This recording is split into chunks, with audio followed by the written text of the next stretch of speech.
آپ سب لوگ ملیے گا، بس بس پڑھا۔ یہ بالک یہ پولیس میں ہے مشتاق خان صاحب، ان کا بالک ہے۔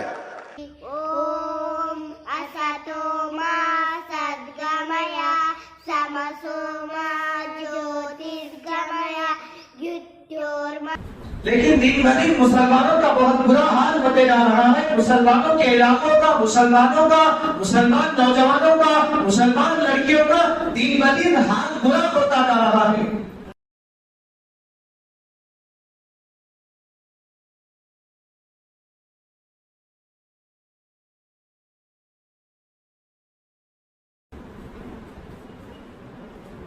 آج ساری دنیا میں سب سے برا حال مسلمانوں کا ہے۔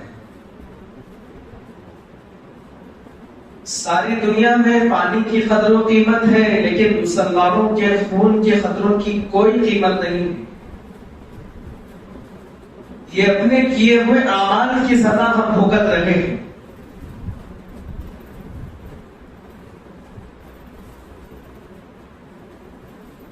آج ہمارے ہاتھ میں اللہ کا کلام ہے، آج ہمارے دامن میں اللہ کا کلام ہے، نہ ہماری زندگی اللہ کے بتائے ہوئے راستے پر ہے،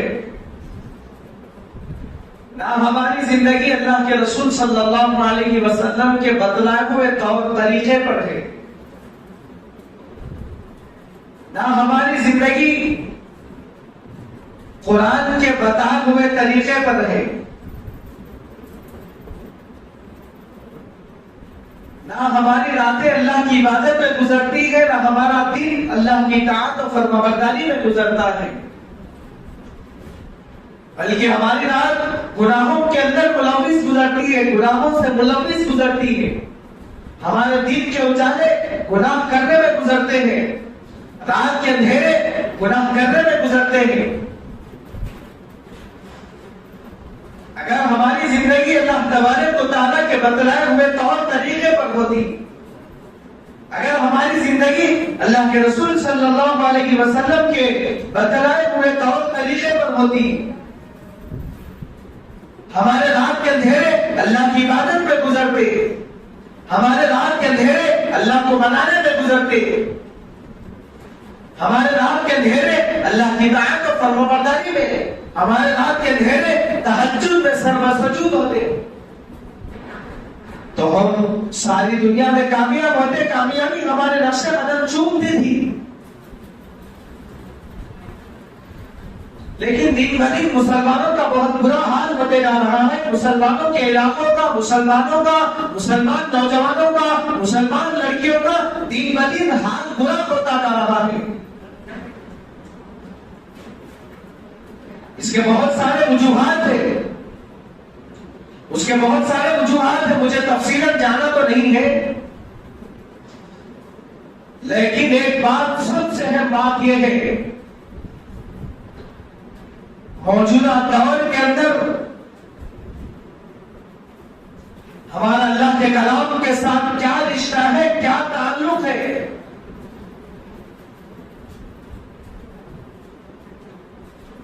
ہر بچہ فطرت اسلام پر پیدا ہوتا ہے، لیکن ماں باپ اس کی تربیت کر کے یا تو ایمان والا بنا دیتے ہیں، یا تو کفر کی وادی میں پہنچا دیتے ہیں۔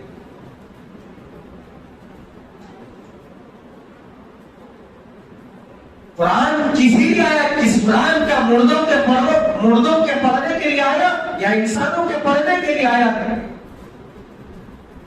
اللہ تبارک و تعالیٰ نے قرآن کریم کو، مقدس کتاب کو اللہ کے رسول علیہ الصلوۃ والسلام پر نازل کیا ہے، تو کیوں نازل کیا ہے؟ ہدی للناس، انسانوں کے لیے ہدایت ہے۔ اس کتاب کے اندر کوئی شک و شبہ نہیں ہے۔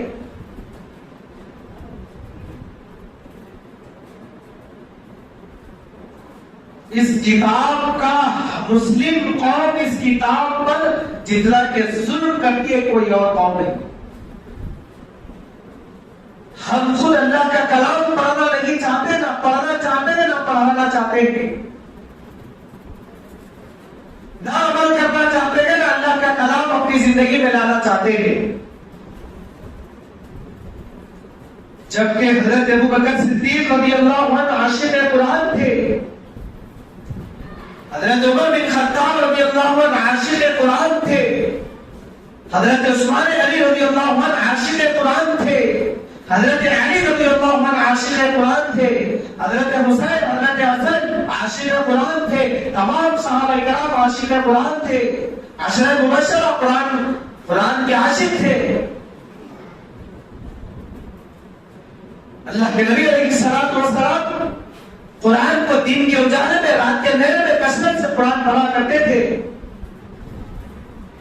اللہ کے رسول صلی اللہ علیہ وسلم قرآن کو دین کے اجالے میں کثرت سے پڑھا کرتے تھے، رات کے اندھیرے میں قرآن کو کثرت سے پڑھا کرتے تھے۔ اللہ کے رسول صلی اللہ علیہ وسلم کے پیروں پر ورق آیا کرتا تھا۔ آنے والے بچوں کی دین کی حفاظت کا ذریعہ یہی ہے، مکاتب ہے۔ سب سے پہلے بچوں کے دلوں میں جگہ بنانا ہے۔ دینداروں کی محبت بچوں کے دلوں میں پیدا کی جائے، بچوں کے دلوں میں قرآن کی محبت پیدا کی جائے، بچوں کے دلوں میں حدیث کی محبت پیدا کی جائے، بچوں کے دلوں میں نبی کی محبت پیدا کی جائے، بچوں کے دلوں میں صحابہ کی محبت پیدا کی جائے، بچوں کے دلوں میں تابعین کی محبت پیدا کی جائے، بچوں کے دلوں میں دیندار لوگوں سے محبت پیدا کی جائے، بچوں کے دلوں میں دیندار چہروں سے محبت پیدا کی جائے، بچوں کے دلوں میں اولیاء کی محبت پیدا کی جائے، بچوں کے دلوں میں تمام اللہ کے رسول صلی اللہ علیہ وسلم کی سنتیں پیدا کی جائے، سنتوں کی محبت بچوں کے دلوں کے اندر پیدا کی جائے۔ ہم اپنا جائزہ لیں، بچوں کی تعلیم کیا کر رہے ہیں، یا ان چیزوں کی محبت بچوں کے دلوں میں ہم بٹھا رہے ہیں یا نہیں بٹھا رہے ہیں۔ سب سے پہلی بات، ہمارے دلوں کے اندر ان چیزوں کی محبت نہیں ہے تو کیا خاک ہم بچوں کے دلوں میں اس کی محبت بٹھائیں گے؟ ان چیزوں کی محبت بچوں کو بچپن کی سے محبت سکھائی جائے، دلوں کے اندر بٹھایا جائے، ان لوگوں کی عزت دکھائی جائے۔ محبت سے آدمی جان بھی لے سکتا ہے، عداوت سے دشمنی سے آگے والا پانی کا گھونٹ بھی نہیں پلائے گا۔ بچوں میں شرارت ہوتی ہے، چاہے نبی کا بچہ ہو، چاہے ولی کا بچہ ہو، چاہے قطب کا بچہ ہو، چاہے ابدال کا بچہ ہو، بچوں میں شرارت ہوتی ہے، اور شرارت بچوں کے صحت مند ہونے کی علامت ہے۔ بچوں کی بچپن سے ذہن سازی کی جائے، ہمارا اسلام کیا ہے، ہمارے عقائد کیا ہے، ہمارا توحید کیا ہے، ہمارے آخری نبی کون ہے، ہمارے سب سے پہلے نبی کون ہے، اسلام کی تعلیمات دی جائے۔ تو مکاتب کی تعلیم کے اندر، مکاتب کی 1 یا 1.5 گھنٹے کی تعلیم کے اندر بنیادی عقائد سے بچوں کو واقف کروایا جاتا ہے۔ آپ حضرات سے گزارش کی جاتی ہے کہ اپنے بچوں کو ضرور، اگر آپ مدارس میں پڑھنا چاہتے ہیں مدارس میں پڑھائیں۔ سب سے پہلا کام یہ ہے کہ بچوں کو حافظ بنائے، عالم بنائے، عالم حافظ عالم بنانے کے ساتھ ساتھ اصلی تعلیم دے، بچوں کو آگے بڑھائے، بچے تعلیم کے ساتھ ساتھ دنیاوی تعلیم میں بھی آگے رکھیں۔